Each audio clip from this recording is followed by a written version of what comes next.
سب سے اعلیٰ ہمارا نبی، سب سے اعلیٰ ہمارا نبی، سب سے اعلیٰ ہمارا نبی، سب سے والا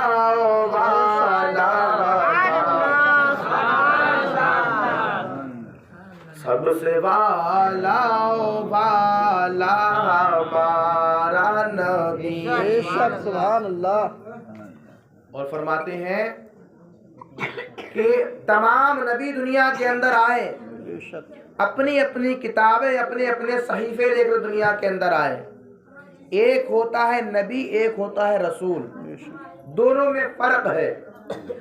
ہر نبی رسول نہیں ہوتا، لیکن ہر رسول نبی ہوتا ہے۔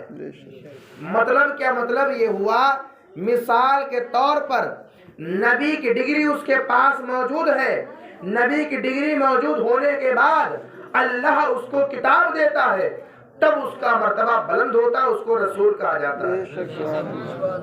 تو بعض نبی ایسے ہوئے ہیں جن کو نبوت تو ملی لیکن کتاب نہ ملی، تو وہ صرف نبی کہلائے۔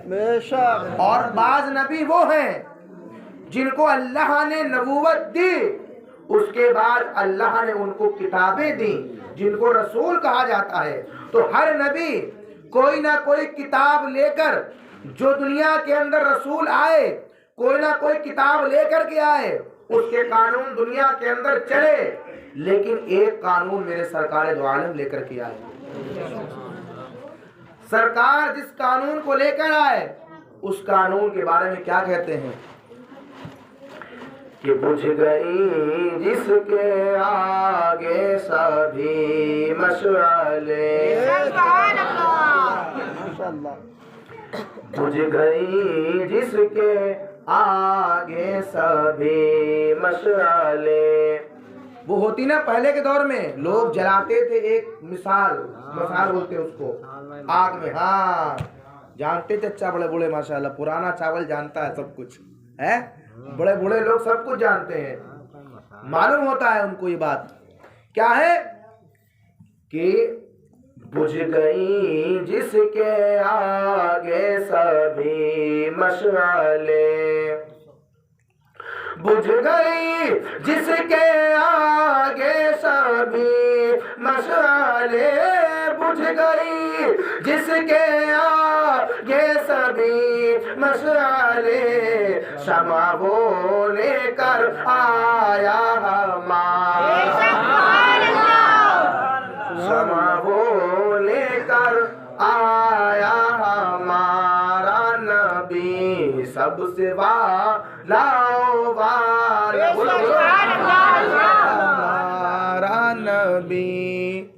اور بڑی محبتوں کے ساتھ یہ شعر آپ لوگ سماعت کریں، بہت پیارا شعر ہے کہ آج دنیا کا دستور ہے، اگر تمہارے پاس کوئی چیز موجود ہے تو مانگنے والا تمہارے پاس تبھی آئے گا جب اس کو یقین ہوگا کہ یہاں سے مل جائے گا۔ بولو، غلط کہہ رہا ہوں صحیح کہہ رہا ہوں؟ صحیح ہے، بالکل۔ اگر گاڑی تمہارے پاس ہے، موٹر تمہارے پاس ہے، کوئی ایسی چیز تمہارے پاس ہے جس سے دوسروں کی ضرورت پوری ہو سکے، جب تک اس کو یقین نہ ہو کہ ہم کو مل جائے گی، اس وقت تک وہ انسان مانگنے نہیں جائے گا۔ امید ہوتی ہے تب جاتے ہیں مانگنے کے لیے۔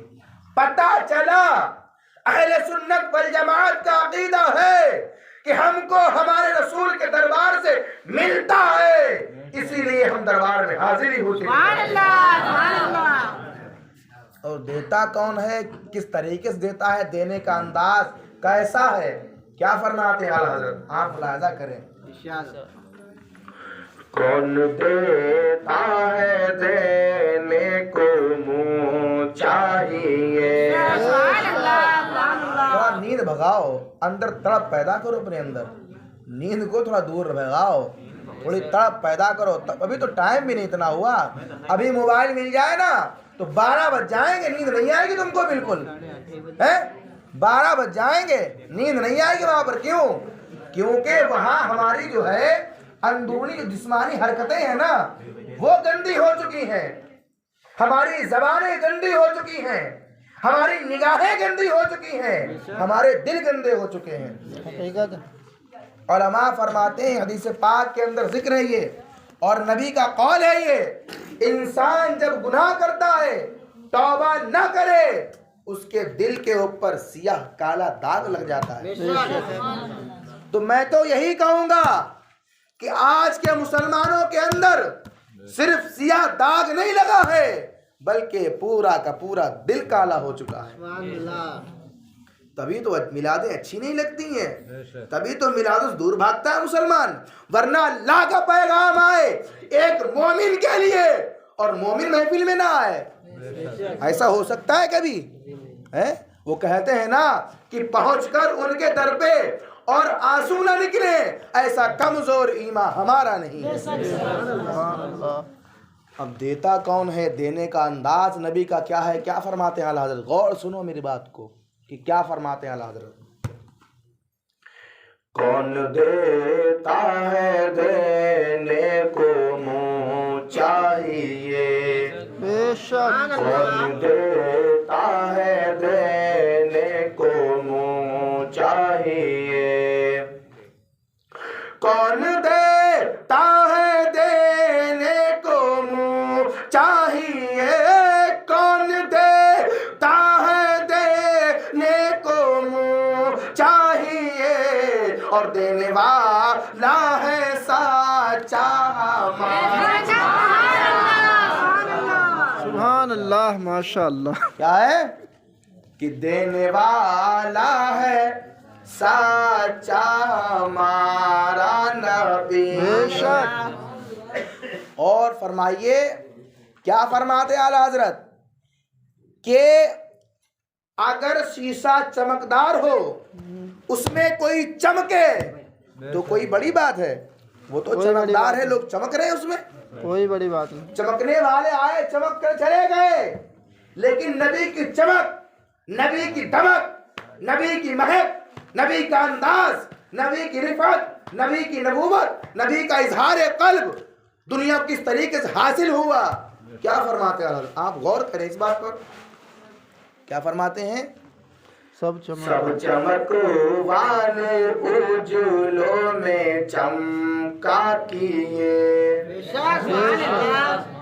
سب چمک والے اجلوں میں چمکا کیے، سب چمک والے اجلوں میں چمکا کیے، سب چمک والے اجلوں میں چمکا کیے، اندھ شیشوں میں چمکا ہمارا نبی، بے شک سبحان اللہ۔ اندھ شیشوں میں چمکا ہمارا نبی، سب سے بولو بولو، سب سے والا والا ہمارا نبی، اپنے مولا کا پیارا ہمارا نبی۔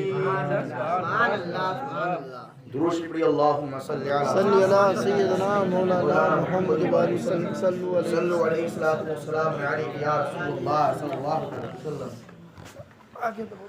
آج آپ غور کریں انسان کے اوپر، دیکھیے ایک ہوتا ہے مسلمان بے شک اور دوسرا ہوتا ہے مومن۔ ایک ہے مسلمان چچا اور دوسرا بھیا ہے مومن، دونوں میں زمین و آسمان کا فرق۔ آج مسلمان تم کو گلی گلی مل جائیں گے، جی، گلی گلی مسلمان گھوم رہے ہیں، جس نے کلمہ پڑھ لیا لا الہ الا اللہ محمد رسول اللہ صلی اللہ علیہ وسلم، وہ ہو گیا مسلمان۔ کون ہو گیا؟ مسلمان۔ اور آپ بات اطمینان سے سنیں، قرآن میں رب فرماتا ہے یا ایھا الذین آمنوا اتقوا اللہ وکونوا مع الصادقین، بے شک جس کے ترجمے کے بارے میں، جس کی ٹرانسلیٹ کے بارے میں، جس کے مفہوم کے بارے میں کتابوں کے اندر ذکر ہے۔ الحمدللہ مدرسہ منظر اسلام کے اندر میں نے تفسیر جلالین شریف جناب